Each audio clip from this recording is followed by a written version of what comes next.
पार्टियां होती सर शादी की हो ही नहीं सकती, आप कैसी बातें कर रहे हैं? आप बर्थडे मना लीजिए आप कॉलेज कैंपस में, वो ठीक है, आप उसके अंदर, अरे ठीक है कैंपस सर, वो हिस्सा तो है ना, यूनिवर्सिटी का हिस्सा है ना सर, आप वो कैंपस का हिस्सा हुआ ना। ज्ञानेंद्र चौहान जी ये ठीक कह रहे हैं क्या जो आप सुन रहे हैं सलमान गौरी जी को?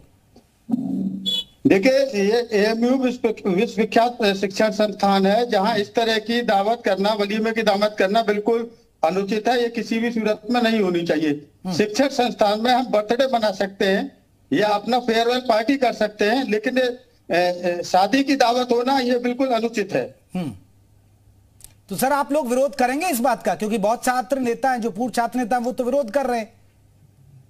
जी देखिए, अगर बात इस तरीके की एक्टिविटीज की आती है तो पूर्व में भी एएमयू के अंदर काफी सारी देश विरोधी और हिंदू विरोधी गतिविधियां होती रही हैं, और जिस पर समय समय पर विरोध किया गया है। समय की मांग के अनुसार हम इसका भी विरोध करेंगे।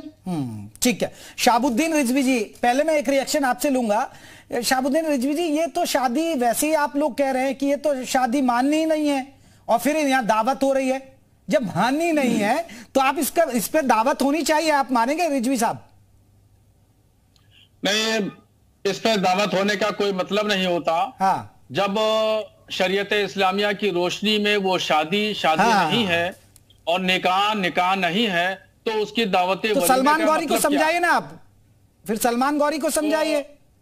मैं देखिए, मैं शरीयत इस्लामिया की रोशनी में मसला बता सकता हूँ, कुरान और हदीस की रोशनी में बात कर सकता हूँ, और मेरा काम है रहनुमाई करना, बात बता। बाकी कोई अमल करता है या नहीं अमल करता है उसका अपना ज़मीर जाने, और उसके अपने विवेक पर है।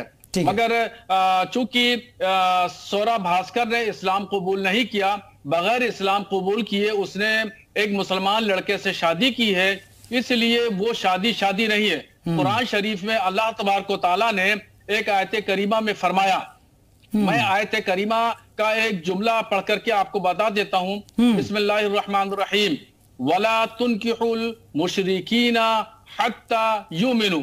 इसका सीधा सीधा मतलब यह है, तर्जमा मैं आपको बता रहा हूं कि अल्लाह तबारक व तआला कुरान शरीफ में इरशाद फरमाता है और वो हुक्म देता है अपने मानने वालों को, यानी मुसलमानों को, मुसलमानों से कहता है कि तुम लोग गैर मुस्लिमों से शादी मत करो, यहां तक कि जब तक कि वो इस्लाम कबूल न कर लें। ठीक है। तो जब इस्लाम रिजवी साहब एक रिएक्शन में गौरी साहब का ले लूं, फिर मैं इसमें फिर मैं मंडलेश्वर साहब को भी जोड़ूंगा, धर्मेंद्र गिरी हैं उनको मैं चर्चा में जोड़ूंगा।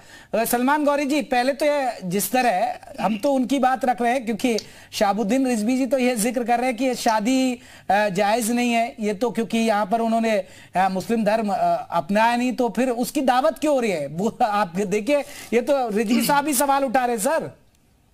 नहीं, शाहबुद्दीन रिजवी साहब का सवाल जो भी वाजिब है, मैं उससे एग्री करता हूं, लेकिन ये भी राइट है ना कि अगर कोई जैसे जीना चाहता है वो जी सकता है। इसमें तो कोई बैन नहीं है ना। तो फिर सलमान गौरी साहब तो ये समझाइए ना फिर रिजवी साहब को, तो आप समझाइए जैसे रहना चाहे, फिर तो ये धर्म परिवर्तन के दायरे में आएगा ना। अगर स्वरा भास्कर नहीं मानती है, आप तमाम मौलाना मौलवी यही बात करेंगे। फहद से बात करो, स्वरा भास्कर से बात करो, आप धर्म परिवर्तन हुआ कि नहीं हुआ, क्या हुआ क्या नहीं हुआ, ये तो उनसे मालूम करो। लेकिन यहाँ पर हम इस बात से एग्री करता हूं कि ये डेमोक्रेसी है। ये डेमोक्रेसी के अंदर फहद जैसे चाहेंगे अपनी बीवी को वैसे रख सकते हैं। उन्होंने जाकर कोर्ट मैरिज किया है, कोर्ट मैरिज के बाद वो सब चीजें आगे चल रही प्रोसेस में है। अब वो निकाह करेंगे कि नहीं करेंगे, साथ रहेंगे कि नहीं रहेंगे, ये तो उनकी मर्जी है। ठीक है, लेकिन इसमें कोई इंटरफेयर नहीं कर सकता है। ठीक है। महामंडलेश्वर धर्मेंद्र गिरी जी, धर्मेंद्र गिरी जी, आपने सुना, आपने सलमान गौरी साहब कह रहे हैं देखिए ये तो अपनी इच्छा है, वो हिंदू धर्म से आके मुस्लिम धर्म अपनाए या नहीं अपनाए। आप सुन पा रहे हैं मुझे धर्मेंद्र गिरी जी? जी आप सुन पा रहे हैं? जी बताइए। जी, आपने सुना, रिजवी साहब को भी सुना और सलमान गौरी को भी सुना। सलमान गौरी कह रहे ये तो उनकी इच्छा है, लेकिन जो शाहबुद्दीन रिजवी हैं, जो मौलाना, वो कह रहे हैं पहले उनको धर्म परिवर्तन करना होगा। ये तो फिर धर्म परिवर्तन का दायरा है, ये तो फिर एक, अब इसे कैसे देखते पूरी स्टोरी को? फिर देखिए, मैं तो कहूंगा कि ये जो भी हुआ है कोई परंपरागत नहीं है, विशेष कानून के तहत वो मैरिज हुई है। जब जहां मुसलमान संविधान का पालन करने की बात करते हैं, तो इसमें कौन सा संविधान का उल्लंघन हुआ है? ये संवैधानिक शादी है। इस पर मुसलमानों ने बोलकर, जो मौलाना ने बोलकर, सिर्फ एक इनका टीआरपी मैं कहूंगा कि इनको अपने लिए एक मोहरा बन गया है, क्योंकि आजकल राजनीति में इनके लिए कुछ बचा नहीं है। तो इसी तरीके के माहौल बनाकर ये देश में, मैं तो कहूंगा कि शांति व्यवस्था को फेल करना चाहते हैं। रिजवी साहब सुना आपने? जी सुन रहा हूं, मैं सुन रहा हूं। देखिए, सनातन धर्म की बात जो है वो मैं ज्यादा दूसरे मजाहिब के ताल्लुक से मालूमात नहीं रखता हूं, मगर मोटे तौर पर मैं ये कह सकता हूं कि सनातन धर्म हो या आर्य समाज धर्म हो, XYZ कोई भी धर्म हो, जब तक वहां भी एक वसूल और जाब्ता है, उस वसूल जाब्ते के तहत शादी होगी। अगर मान लीजिए पलट करके वहां पे ये देख लीजिए कि लड़का जो है वो सनातन धर्मी है। रिजवी साहब एक चीज में समझना चाहता हूं, आप जैसे मौलाना और धर्म गुरु, आप जैसे मौलाना और मुस्लिम धर्म गुरु, आप इसको इस एंगल में जोड़ेंगे तब जाकर के वो शादी होगी।